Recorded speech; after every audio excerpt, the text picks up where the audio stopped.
Hello mga guys, good morning po sa ating lahat mga guys. Panibagong araw po ngayon mga guys. So panibagong vlog na lang po natin. So mayroon po akong nabili sa Jangset mga guys.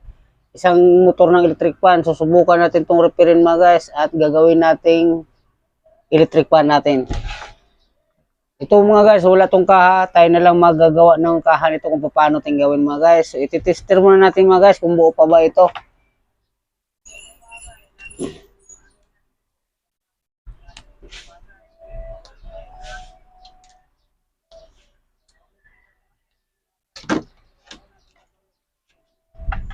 Ayan mga guys, tignan natin sa tester mga guys.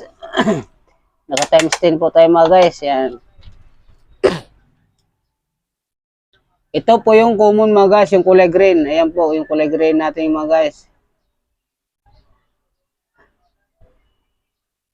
Ayan po siya mga guys. So buo po ito mga guys. Ngayon gagawin natin, hahanapan natin ng kaha. Pero bago natin gawin yan mga guys, lilinisin muna natin yung loob.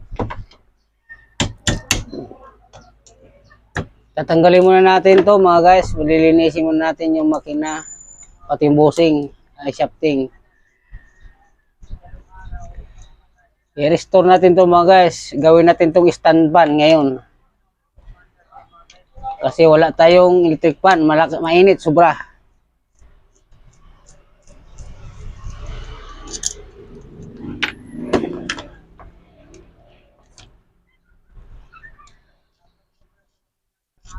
Sa lahat ng hindi pa nakapag-subscribe sa aking YouTube channel, mag-subscribe na kayo.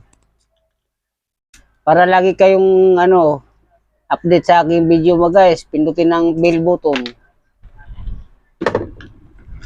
Kasi ito mga guys, daming alikabok. Ayan oh. So lilinisin natin to mga guys para magandang ng makina. Kasi yung alikabok, sanhiyan na mag-i-stack up ang makina natin. Gawa ng titigas ang bushing. Kailangan natin linisin.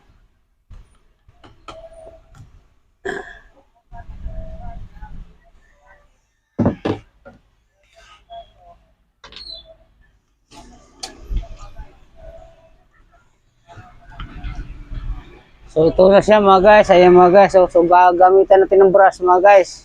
Yan o, daming alikabok. Yan. Brushin lang natin to mga guys. Yan.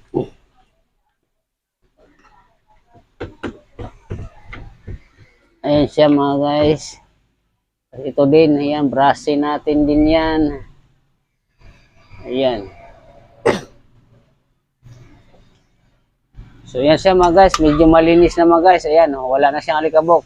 So ilagay natin to dyan. Ingatan lang natin na huwag magasgasan. Kasi ito naman mga guys. Yan. Linisan natin. Yan. Ito maraming alikabok.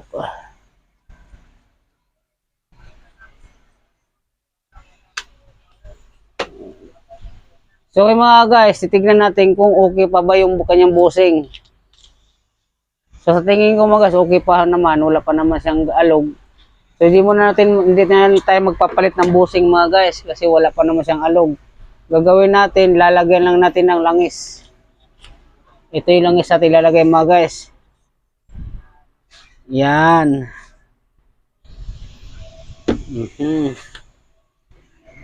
So ayan siya.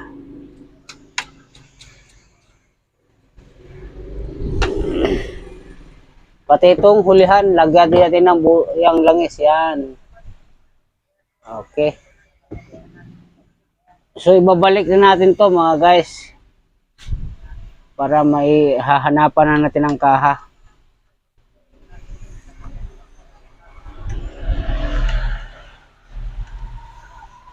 Ayan siya.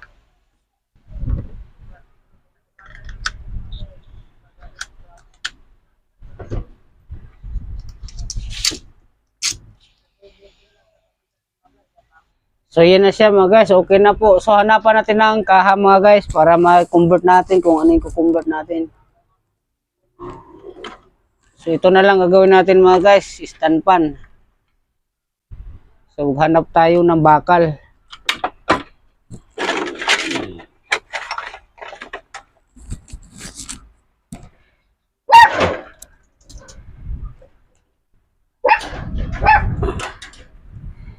Hanapan natin ng bakal kasi walang bakal. Ayan.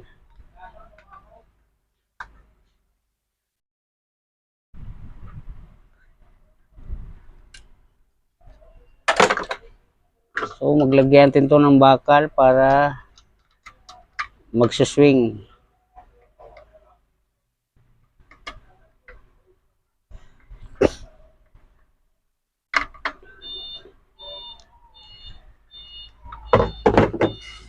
So yun na siya mga guys. Sobrang taas. So bawasan natin ng washer mga guys. Yan. Tanggalin natin itong isa. Ito na lang. Ayan, okay na yan. So ngayon mga guys, wala pang gearbox. Sira din gearbox ito. So huhuli natin yung gearbox. Kakabit lang muna natin itong makina.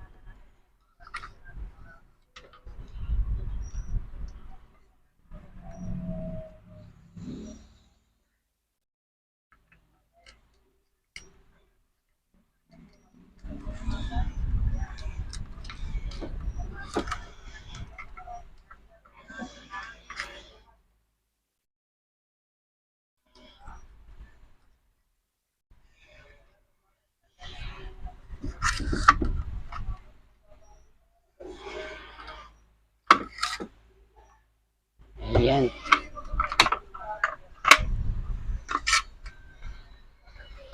So ito na mga guys. So palit tayo ng gearbox mga guys. Kuha tayo dito, mayroon tayo niyan. Ito yung papalit natin mga guys. Ayan mga guys, oh. Kasi wala na siyang likuran ito. So ito yung papalit natin, itong gearbox na to, kita ba? Tatanggalin to natin mga guys. So ito na siya mga guys. Ayan na, may gearbox na po tayo. Ayan na po siya. So lagyan natin ng front cover. Ayan. Ayan mga guys.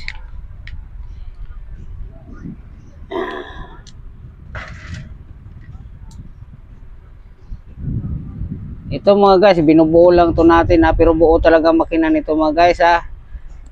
Inano ko lang, nilagyan ko lang ng katawan kasi walang katawan. Para magamit o kaya may binta. Ayan siya mga guys. So mayroon na siyang harapan, mayroon na siya. Ito kakabit ko muna mga guys. Ayan. So ipapaliwanag ko sa inyo mga guys ang wiring ng ganito mga guys ha. Kasi yung iba kasi hindi pa alam, nagtatanong sa atin kung alin ba daw ang number 1, number 2, number 3 saka yung linya. So sa rewind mga guys, ganito po ang wire ng rewind. Kaso lang, ang kapasitor dito sa ibabaw, kadalasan sa rewind ng makina, ang kapasitor dalawa, dilaw. Dilaw ang wire. Yun ang kadalasan sa ngayon mga guys. So itong green na mga guys, ito yung sa linya. Dito natin ikakabit yan mga guys. Ayan o. Dito yan. Ito yung green sa linya. So itong kabilang linya mga guys, automatic na to dito sa ating switch. Dito. Ipapaliwanag ko lang ng maayos mga guys kasi daming nagko-comment sa atin bakit hindi ituturo yung wiring. So ito mga guys. Yan.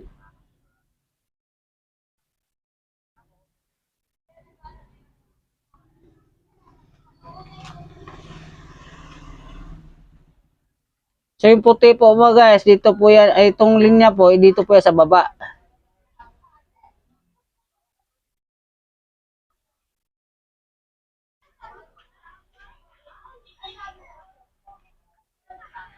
Yan po.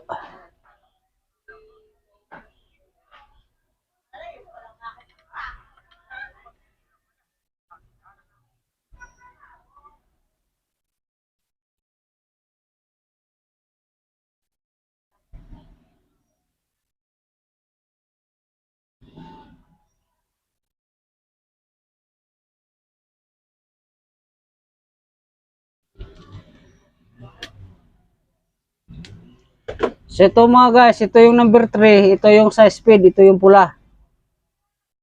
Ito yung number 3, yung pula mga guys ha. Huwag nyo kalilimutan yung number 3, yung pula. Ayan. So ito namang number 2 mga guys, ito yung itim. Kulay itim po ang number 2 natin ha. Oh. Ayan po. So ito pong kulay puti natin mga guys, ito po yung number 1. Ayan.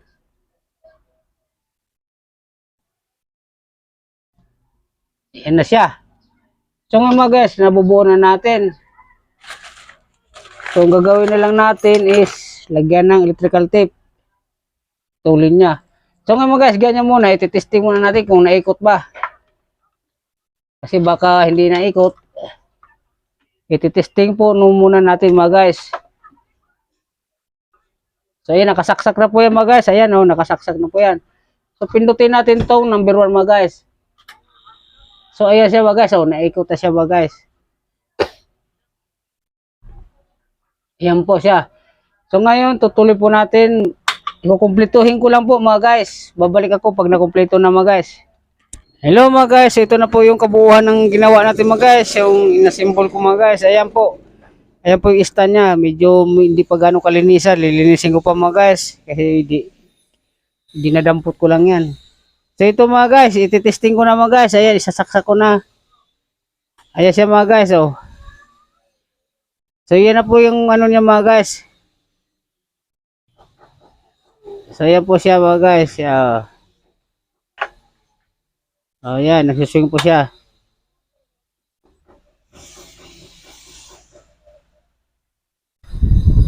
So yan na po mga guys. Okay na po yung galing sa junk shop na binili natin. Yung motor lang, ginawa lang natin ng paraan. Pinagkakahoy-kahoy natin yung mga ano natin dyan, mga pyesa. So yan, nabuo natin mga guys. Nagiging stand pa na siya. So ganun kasimple mga guys. Kung kaya pa namang remedyohan, gagawa natin ng paraan. So ganun lang kasi ano mga guys. Hanggang doon na lang po aking video mga guys. Maraming salamat. At huwag niyo kalimutan mag-subscribe sa aking YouTube channel. At pagkipindutan po ang bell button para